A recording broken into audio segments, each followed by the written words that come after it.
Berlatar di tahun 1938, saat Korea berada di bawah kekuasaan Jepang. Di kota Seoul, seorang wanita nampak sedang mengantar anak tirinya yang masih remaja bernama Shizuko ke sekolah sanatorium khusus perempuan. Ini adalah tempat di mana para gadis yang sakit dibawa untuk meningkatkan kesehatan mereka dengan mengatur pola makan serta menyediakan mereka obat yang tepat. Shizuko tak ingin menjauh dari keluarganya, tetapi ibu tirinya bersikeras agar Shizuko tetap tinggal di sanatorium. Si ibu tiri berencana melakukan perjalanan ke Tokyo untuk bergabung dengan suaminya setelah mengantarkan Shizuko. Para gadis di sekolah itu dengan gembira melihat keluar jendela. Mereka penasaran dengan anggota baru yang akan bertambah di sekolah. Kepala sekolah menyambut Shizuko dan ia berjanji akan membuatnya sehat dalam waktu singkat. Kemudian, konselor sekolah memeriksa barang bawaan Shizuko lalu menyingkirkan semua barang kecuali pakaiannya saja. Shizuko ingin menyimpan buku catatan bersamanya, namun konselor malah menampar wajah Shizuko karena tidak patuh. Kazuo adalah salah satu anggota sanatorium. Ia baik dan lembut tidak seperti kebanyakan gadis lain. Ia menyambut Shizuko dan mengatakan bahwa konselor bersikap kasar padanya karena ini adalah hari pertama Shizuko. Seiring berjalannya waktu, Shizuko pasti akan bisa menyesuaikan diri dengan semua orang. Shizuko kemudian dibawa ke kelas menyulam untuk diperkenalkan ke anggota lainnya. Ketika mereka mengetahui bahwa namanya adalah Shizuko, mereka saling memandang satu sama lain dengan kebingungan. Seorang gadis bernama Kihira membantunya mengejar ketinggalan di kelas dan berteman dengannya saat kelas berlangsung. Sebelum tidur, para gadis diberi obat aneh yang diklaim bisa meningkatkan kesehatan mereka. Shizuko tidak terlalu mempermasalahkannya dan meminumnya seperti yang lain. Pada tengah malam, pemimpin para gadis bernama Yuka membangunkan Shizuko dan membawanya ke ruangan lain. Ia sengaja mengganggu Shizuko dan melemparnya dengan kerikil. Namun tiba-tiba, Shizuko batuk darah dan ia jatuh ke lantai. Kazuo datang dan memerintahkan para gadis itu untuk keluar. Ia dan Yuka dulunya berteman, tetapi mereka telah berubah menjadi musuh baru-baru ini. Keesokan paginya, Shizuko dipanggil ke kantor kepala sekolah. Kepala sekolah memberinya teh aneh dan bercerita tentang sebuah kompetisi. Setiap tahun, mereka memilih 2 siswa yang memiliki kelebihan fisik untuk dikirim ke Tokyo dan melanjutkan studi di sekolah bergengsi. Setiap gadis bersaing demi memenangkan hadiah utama, dan kepala sekolah ingin Shizuko melakukan hal yang sama. Setelah itu, Shizuko disuntik oleh konselor dan berkata jika obat itu akan membantu menghilangkan penyakitnya. Saat kembali ke kamar, Kihira mendekati Shizuko dan mengungkapkan bahwa seseorang bernama Shizuko dulu tinggal bersama mereka belum lama ini. Ternyata, Yuka, Kazuo, dan Shizuko yang dulu adalah sahabat karib. Tetapi suatu hari, Shizuko menghilang secara misterius tanpa memberitahu siapapun. Kemudian, Kazuo membawa Shizuko ke gudang bawah tanah yang tersembunyi. Ia menemukan buku catatan di sebuah ruangan beberapa waktu lalu, dan ingin Shizuko menyimpannya karena buku itu adalah milik Shizuko yang dirampas oleh konselor. Keduanya mulai berteman, sambil berbicara tentang peristiwa masa lalu. Di sekolah, tingkat kebugaran fisik diukur dari seberapa jauh para gadis dapat melompat. Dalam latihan tes fisik berikutnya, Yuka dan Kazuo memperoleh nilai tertinggi. Sementara Shizuko tidak dapat melompat sama sekali. Kemudian saat makan siang, kepala sekolah meminta para murid untuk meminum obat mereka setiap hari dan tepat waktu. Ia menekankan bahwa obat-obatan telah diresepkan sesuai dengan kondisi fisik mereka dan akan membantu mereka menjadi lebih baik. Shizuko bertanya dengan pelan kepada Kihira seperti apa Shizuko yang dulu. Tiba-tiba, Kihira menyerangnya dan mencoba mencekiknya hingga tewas. Kazuo menyelamatkan Shizuko. Tapi Kihira mulai kejang-kejang. Tulangnya berbunyi dan mulutnya mengeluarkan busa. Beberapa saat kemudian, Kihira kembali normal dan tidak ingat apa yang telah terjadi, dan Shizuko tetap meminta maaf padanya. Keesokan harinya, Kazuo dan Shizuko menyelinap keluar dari sekolah lalu berjalan melalui hutan. Setelah berjalan beberapa saat, mereka sampai di sebuah sungai. Shizuko sangat gembira, karena ia belum pernah melihat sungai seumur hidupnya. Dalam tes fisik berikutnya, Shizuko berhasil melompat lebih jauh dibandingkan gadis lain dan mendarat di posisi ketiga setelah Kazuo dan Yuka. Kesehatannya mulai membaik. Shizuko percaya hal itu disebabkan ia kini sudah memiliki teman yang bisa ia andalkan. Melihat Shizuko dan Kazuo menghabiskan waktu bersama, Yuka merasa cemburu. Ia menaruh burung mati di lemari Shizuko dan mengatakan bahwa ia akan selalu menjadi orang yang menyedihkan. Namun sekarang Shizuko sehat dan ia tidak mudah untuk ditakuti. Ia pun menaruh burung mati di piring Yuka saat sarapan untuk membalas dendam. Suatu hari, Shizuko menemukan buku catatan di bawah kasur Kazu dan memutuskan untuk memeriksanya. Di dalamnya, ia menemukan foto Kazu yang robek. Kemudian ia melihat kalung di lantai, tapi sebelum ia bisa menyentuhnya sebuah tangan muncul dari bawah tempat tidur dan mengambilnya. Saat memeriksa, Shizuko tidak menemukan siapapun di bawah tempat tidur. Beberapa detik kemudian, seorang gadis berwajah mengerikan muncul di sisi lain. Shizuko berlari keluar karena takut dan tak sengaja menabrak konselor. Ketika ia memeriksa di bawah tempat tidur lagi, ia terkejut karena tidak melihat siapapun di sana. Seorang gadis bernama Eguchi menghilang secara misterius. Kepala sekolah mengumumkan bahwa ibunya datang tadi malam dan membawanya pulang. Shizuko meragukan cerita tersebut karena gadis di bawah tempat tidur yang sebelumnya ia lihat mungkin sosok Eguchi. Setelah itu, Kihira bertanya apakah Shizuko benar-benar melihat Eguchi. Ketika Shizuko mengiyakan, Kihira memintanya untuk melihat ke bawah tangga. Shizuko kembali ketakutan karena gadis lain dengan kondisi yang sama seperti Eguchi terbaring di sana.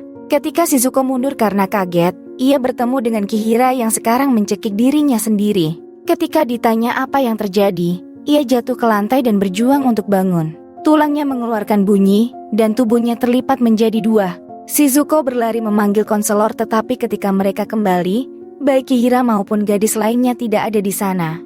Shizuko dikirim ke kantor kepala sekolah yang menyatakan bahwa ia berhalusinasi dan membutuhkan dosis obat yang lebih besar. Kepala sekolah juga menambahkan bahwa Kihira telah pindah ke sekolah lain pagi itu. Shizuko sekarang yakin jika ada sesuatu yang aneh terjadi di sekolah ini. Shizuko serta Kazu sedang berada di taman dan mereka berbicara tentang berbagai hal. Shizuko tahu bahwa Kazu bersikap baik padanya karena ia mengingatkannya pada Shizuko dulu yang tinggal bersama mereka. Shizuko tidak keberatan menjadi pengganti, tapi ia tidak menyukai kenyataan bahwa Kazu peduli padanya dikarenakan sosok Shizuko yang dulu. Kazu tetap diam, ia seolah membenarkan bahwa ia menjaga Shizuko hanya karena teman lamanya. Merasa murka, Shizuko melompat seperti yang mereka lakukan pada saat pemeriksaan fisik, dan ia berhasil melintasi seluruh landasan pacu dan keduanya terkejut satu sama lain. Mereka pergi ke kamar mandi di mana Shizuko mengatakan bahwa ia merasa aneh dan ingin meminta bantuan Kazu. Namun hal ini mengingatkan Kazu pada kejadian masa lalu yang masih saja menghantuinya. Ia berlari dan pergi ke ruang bawah tanah tapi di tengah ruangan, ada sebuah kotak besar yang juga mengingatkannya pada sesuatu di masa lalu yang berhubungan dengan Shizuko dulu. Setelah itu, Shizuko pergi ke kantor kepala sekolah dan meminta untuk berhenti mengkonsumsi obat, karena kini ia merasa jauh lebih baik. Kepala sekolah pun setuju, dan meminta Shizuko agar kembali ke kamarnya. Usai kelas menyulam, kepala sekolah mengumumkan bahwa ia akan memilih calon potensial yang menurutnya akan memenangkan kompetisi. Semua orang percaya calon yang akan terpilih adalah Kazuo atau Yuka, tapi yang mengejutkan kepala sekolah malah memilih Shizuko sebagai perwakilan. Saat para guru tak ada di kelas, Yuka menyerang Shizuko karena telah mengambil kesempatannya. Shizuko dibenturkan ke lemari beberapa kali, dan Shizuko berteriak lalu mendorongnya kembali. Kekuatan itu pun menyebabkan kaca lemari pecah berkeping-keping. Dalam kemarahannya, Shizuko mencengkeram leher Yuka dan mengangkatnya ke udara. Kekuatannya begitu mengejutkan semua orang, dan tidak ada yang berani menghentikannya. Shizuko baru sadar kembali saat Yuka jatuh pingsan. Kemudian, Kazuo bertanya apakah Shizuko baik-baik saja. Tetapi, meskipun pecahan kaca telah menancap di telapak tangannya, Shizuko mengaku tidak merasakan apapun. Kazuo terdiam keheranan, karena teman lamanya Shizuko juga mengalami hal yang sama. Kazuo mulai mengguncang Shizuko dengan keras, dan memintanya untuk mengungkapkan identitas aslinya. Dalam adegan berikutnya, Kazuo terbaring tak sadarkan diri di tempat tidur dengan Shizuko di sisinya. Mendapatkan kesempatan, Shizuko membuka buku harian Kazuo dan melihat namanya tertulis di sana. Ada juga sebuah kotak digambar di salah satu halaman yang ia kenali sebagai kotak di gudang. Ketika Shizuko pergi memeriksa, Kazuo sadar kembali dan mengikutinya dari belakang. Dikilas balik menunjukkan bahwa Shizuko yang dulu dan Kazuo berada di gudang itu. Shizuko dulu mengalami kejang seperti yang dialami Kihira sebelumnya. Tangannya terluka tetapi ia tidak bisa merasakan apa-apa, dan ia terus meminta bantuan Kazu. Namun Kazu menyingkirkannya karena ia ketakutan. Ketika ia kembali bersama konselor beberapa saat kemudian, Shizuko menghilang tanpa jejak. Mereka diberitahu bahwa Shizuko dikirim kembali ke rumah. Meskipun begitu, kejadian malam itu masih saja menghantui Kazu hingga saat ini. Kembali ke masa sekarang, Kazu dan Shizuko pergi ke ruang kepala sekolah diam-diam, berharap bisa mengetahui mengapa para gadis menghilang dari sanatorium. Tiba-tiba, kepala sekolah dan seorang prajurit Jepang memasuki ruangan. Sebelum para gadis itu terlihat, mereka bersembunyi di balik lemari. Mereka mendengar pembicaraan kepala sekolah tentang penggunaan obat untuk eksperimen. Setelah keduanya pergi, mereka membuka brengkes menggunakan kunci. Di dalam, mereka menemukan berkas-berkas tentang obat-obatan eksperimental yang diberikan pada para gadis. Ternyata, militer sedang mencoba menciptakan obat yang bisa membiarkan prajurit dengan kekuatan super. Mereka mendanai sanatorium, sehingga kepala sekolah dapat menggunakan obat tersebut pada para gadis untuk mengujinya. Sampai sekarang, mereka telah menemukan bahwa obat tersebut memberikan kekuatan super sebelum menyebabkan kematian. Ini menjelaskan mengapa Kazu bisa melompat begitu tinggi dan mengapa para gadis juga bisa mengalami kejang, serta menghilang di keesokan harinya. Pada kenyataannya, mereka tidak menghilang tetapi meninggal dunia dikarenakan obat-obatan yang diberikan kepada mereka setiap hari. Suatu hari, para gadis terganggu ketika mereka mendengar teriakan. Saat melangkah keluar, mereka melihat Yuka di cabang pohon. Ia jatuh dari sana dan meninggal dunia.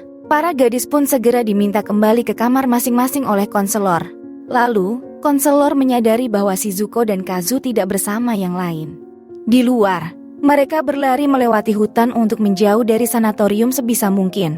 Mereka akhirnya mencapai pangkalan militer dan terpaksa harus berhenti.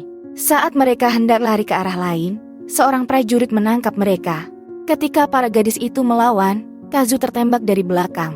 Shizuko membisikkan sesuatu di telinganya, lalu ia melarikan diri. Sementara itu, prajurit membawa Kazu kembali ke sanatorium, dan di sana kepala sekolah membiusnya serta menahannya ke tempat tidur. Shizuko tiba di kantor kepala sekolah, ia lalu mengambil pistol untuk membantu Kazu. Shizuko menemukan Kazu di sebuah ruangan, tetapi ada hal lain yang menarik perhatiannya sebelum ia dapat menolong temannya. Namun tanpa diduga, si prajurit menyerang Shizuko dari belakang dan membuatnya tak sadarkan diri. Dalam adegan berikutnya, terlihat kepala sekolah dan konselor telah membius semua gadis dan membuat mereka menghirup obat uji. Kepala sekolah sangat gembira karena eksperimennya akan berhasil pada pagi hari. Namun, si prajurit punya rencana lain. Sebelumnya, kepala sekolah selalu memperlakukan si prajurit seperti seorang pelayan dan menghinanya. Karena percobaan akan selesai pada pagi hari, maka prajurit tidak akan membutuhkan kepala sekolah lagi. Prajurit mengatakan bahwa ia akan mengambil alih otoritas percobaan, tetapi kepala sekolah menolak untuk bekerja sama.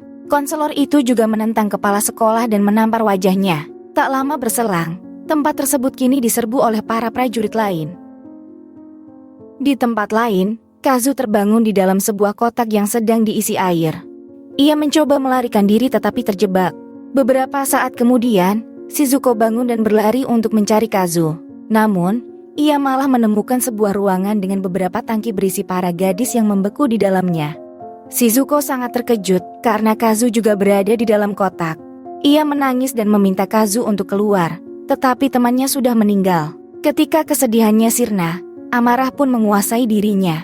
Shizuko keluar untuk menghabisi semua orang yang terlibat dalam percobaan penghilangan nyawa Kazu. Karena kekuatan supernya, ia dengan mudah mengambil pintu kayu yang berat dan melemparkannya ke arah para prajurit. Mereka membalas dengan menghujani peluru ke arahnya, tetapi Shizuko berhasil menghindarinya dan bersembunyi. Setelah itu, ia menghabisi semua prajurit satu demi satu. Di ruangan lain, para gadis sudah kembali sadar dan selesai diinduksi dengan kekuatan manusia super. Mereka pun menyerang konselor dan mencekiknya. Di tempat lain, kepala sekolah mencoba menelpon pangkalan militer tetapi Shizuko menemukannya sebelum telepon tersambung. Shizuko mengangkat kepala sekolah dan melemparkannya ke tanah dengan sangat mudah. Ketika Shizuko sedang menuju ke arah Kazu, kepala sekolah segera menembaknya. Peluru itu meleset dari Shizuko, namun mengenai kotak kaca dan memecahkannya. Tubuh Kazu yang tak bernyawa jatuh keluar dari kotak itu. hingga membuat Shizuko semakin marah. Ia mengangkat kepala sekolah dan melemparnya hingga tersangkut ke besi yang berada di dinding. Kini, para gadis itu saling menghabisi satu sama lain. Mereka menjadi agresif karena obat-obatan yang diberikan kepada mereka sebelumnya. Mereka juga telah menyulam tubuh konselor setelah menghabisinya.